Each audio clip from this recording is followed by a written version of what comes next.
O programa Conversando Direito está de volta para compreender melhor sobre juventude, cidadania e democracia.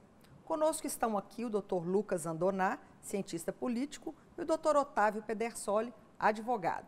O Dr. Otávio Pedersoli escreveu um livro sobre a Constituição Federal para crianças e jovens, que eu gostaria que o senhor nos explicasse do que se trata e desse orientação para conhecermos melhor o seu trabalho. Nós, de uma maneira didática, criamos um personagem que é a doutora Constituição, e a mãe dela é a democracia e o pai é o povo. Então, de uma maneira lúdica, nós colocamos ensinos de direito constitucional, direito ambiental, direito do consumidor. E, além do livro, nós lançamos um site que é o www.aventurasdadoutora.com.br, com uma série de materiais, inclusive o livro lá aberto para leitura gratuita, justamente para levar conhecimento a adolescentes e jovens, para que eles tenham capacitação e, através de um processo reflexivo, tirem a teoria e levem para a prática do cotidiano, na escola, na vizinhança, no bairro. Esse é o objetivo fundamental da obra. Muito interessante. O senhor, de uma maneira voluntária e unilateral, criou um trabalho para que as pessoas possam começar a compreender a cidadania e exercê-la de forma mais qualificada.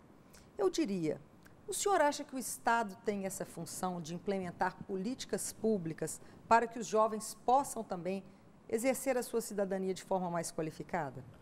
Tem, sem sombra de dúvida. Políticas públicas são ações, atitudes que vão concretizar esses direitos fundamentais, como o direito à segurança, à saúde, à habitação, à educação. Mas nós não podemos ficar apenas esperando que as autoridades constituídas façam isso. Então, também é ser cidadão, pressionar, fiscalizar, porque, afinal de contas, quando o meu time de futebol está perdendo, eu vou e protesto, exijo a mudança do técnico, e quando o meu vereador... De maneira muito enfática, aliás. Diga-se de passagem. Claro que não estamos defendendo posturas ligadas à violência, claro, etc. Mas sim de uma atitude cidadã efetiva. Então, quando os nossos representantes, seja do Legislativo ou do Executivo, se omitem, o que que nós fazemos? Além de reclamar, de falar que político não presta, essa é a pergunta que diariamente cada um de nós tem que se fazer. É isso mesmo. Qual a sua opinião, doutor Lucas, sobre as políticas públicas existentes para a juventude? Olha, as políticas públicas para a juventude, elas podem ser resumidas como um primeiro passo, mas estão longe de alcançar a plenitude, né? Nós temos que a política da juventude hoje, ela tem que propiciar a emancipação do jovem. Mas essa emancipação, não do Código Civil, mas a emancipação intelectual, a emancipação enquanto sujeito, né? E isso necessariamente passa pela educação. Nós vemos hoje políticas de juventude muito voltadas para o esporte, o lazer, que também é fundamental, mas nós devemos pensar isso também num aspecto educacional, na sua formação para a vida, e não apenas uma profissão ou um ensino que seja para apenas ser um trabalhador formado, mas ser um cidadão consciente dos seus direitos, consciente dos seus deveres. Pois é. Hoje nós temos uma situação, como dito, de uma certa apatia da juventude, que parece que está mudando, eu acredito nisso, a partir das manifestações de junho de 2013. Nós temos um quadro político partidário confuso, e eu perguntaria, essa passividade, essa dificuldade de discernir faz com que o jovem vote corretamente aos 16 anos? O que o senhor acha, doutor Lucas? Eu acho que a participação do jovem aos 16 anos, ela deve permanecer, né? Nós temos todo um debate aí acerca da redução da maioridade penal, justamente o argumento é, se ele já vota, por que não ser preso? Né? Agora, o problema é que o nosso sistema político ele é muito confuso. As regras são intrincadas, você vota num sujeito e elege o outro da coligação, e isso faz, se o indivíduo não entende, não se interessa pelo assunto, ele vai cada vez mais se afastando da política. E isso é um grande problema, porque nós temos no Brasil mais de 33 legendas, sendo que ideologicamente nós separamos 3 ou 4 legendas propriamente, o resto é tudo a mesma coisa.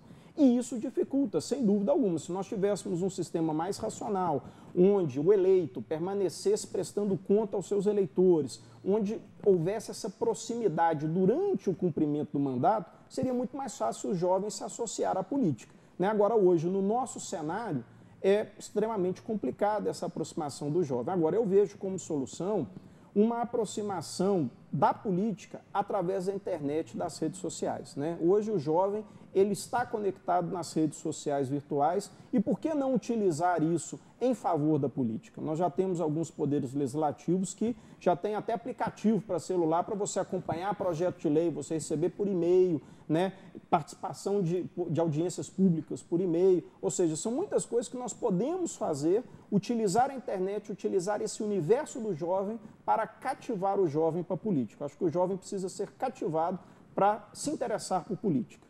É isso. E o senhor, doutor Otávio?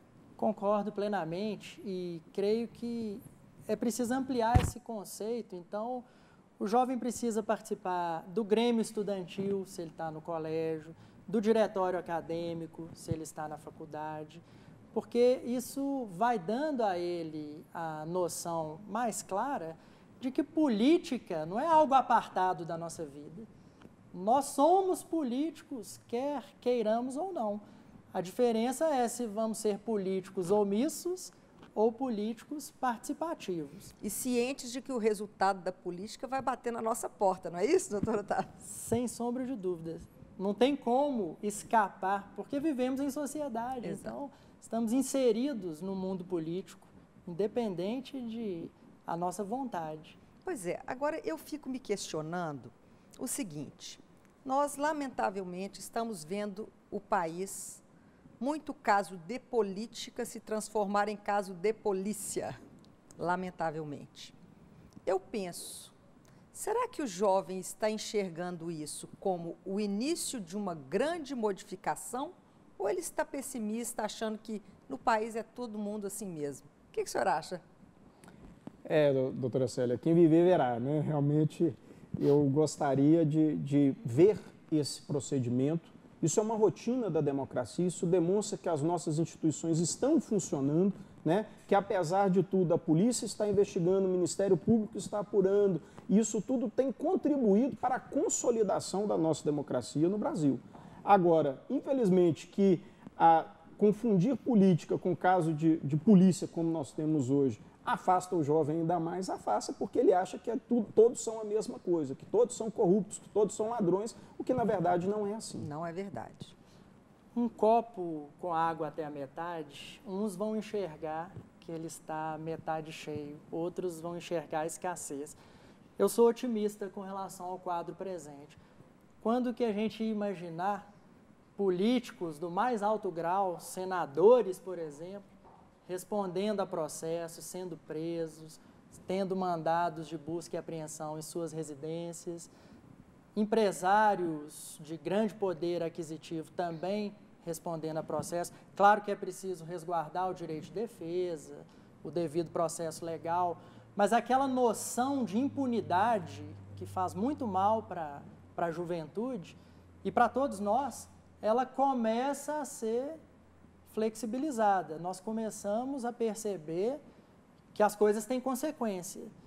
É um processo lento, ainda vamos sentir várias vezes frustrações, mas é preciso enxergar o amadurecimento das instituições, como o doutor Lucas falou. Uma resposta do judiciário. Uma resposta do judiciário, que também acaba participando das políticas públicas, seja na judicialização da saúde, seja nesses aspectos criminais. Então, eu vejo o lado positivo. Às vezes as coisas não acontecem na velocidade que a gente sonha e almeja, mas é importante manter o otimismo, o entusiasmo e contribuir para a mudança. Porque eu digo que muitas pessoas não são corruptas por falta de oportunidade. Então é preciso deixar a hipocrisia de lado e cada um fazer a sua parte. É verdade. E eu observei também que após as manifestações de junho de 2013, houve uma intensa produção legislativa. O Poder Legislativo reagiu, entregando à sociedade projetos de lei que estavam engavetados há muito tempo. Então, eu vejo uma reação do Poder Judiciário com otimismo, uma reação do Poder Legislativo também com otimismo. O que o senhor acha? Eu vejo isso de uma forma bastante satisfatória, Célia, e com essa vertente, ou seja, a democracia brasileira está se consolidando. Isso é um processo lento, é um processo gradual e é contínuo. E isso é extremamente saudável para a nossa vivência em sociedade. É claro que nós ainda precisamos fazer muitas reformas, precisamos, sem sombra de dúvida, mas o que já foi feito já demonstrou que algo está mudando. Nós podemos fazer desde o julgamento do Mensalão, onde já se viu grandes figurões da República serem presos e cumprirem a pena. Isso aconteceu, né? E tem acontecido. Nós vemos agora na Operação Lava Jato, ou seja, são processos que estão contaminando o brasileiro no bom sentido. Ou seja, é possível sim melhorar a nação, é possível sim melhorar e aprimorar as instituições, expurgando dos seus quadros aqueles que se valem do cargo para oferir benefícios ilícitos. É uma evolução da democracia, doutor Otávio? Eu creio que sim. E você lembrou bem esse processo de 2013, né, que o Legislativo começou a dar respostas, mas a gente nota que isso já arrefeceu. Ou seja, demonstrando que se o povo não permanecer vigilante, as coisas voltam ao banho-maria. Então, é preciso que essa atitude cidadã não se perca. É necessária a constância. Exatamente. E que nós qualifiquemos a cidadania, porque às vezes a pessoa não entende o sentido da expressão cidadania qualificada. Significa que você está se aprofundando nos seus direitos, no exercício também dos seus deveres, não é isso? Conhecendo melhor as instituições, sabendo cobrar como, de quem e para quê, não é isso? Exatamente. E eu acho que isso tudo só contribui para aumentar a transparência do exercício do poder, o que é fundamental, porque onde tem transparência, não tem corrupção. É verdade. Então, é algo fundamental, isso tem que ser uma rotina, seja no condomínio, seja na associação de bairro, na escola, na igreja, e inclusive nos nossos poderes executivo, legislativo e judiciário. Então, eu acho que nós estamos terminando o nosso programa otimistas, não é isso? Vendo a reação do Poder Judiciário, uma produção legislativa e, principalmente, o cidadão está atento, sabendo fazer valer os seus direitos, não é isso? Sem dúvida. É isso mesmo. E o passo a passo, para resumir, é conhecer, buscar se capacitar, refletir sobre o que está estudando e se informando e, sobretudo, praticar, levar para a sua vida concreta aquilo que ainda está nos livros e no discurso. Ok, muito obrigada pela participação dos senhores no programa, foi muito proveitosa. Uma alegria. Satisfação. Até o próximo programa Conversando Direito.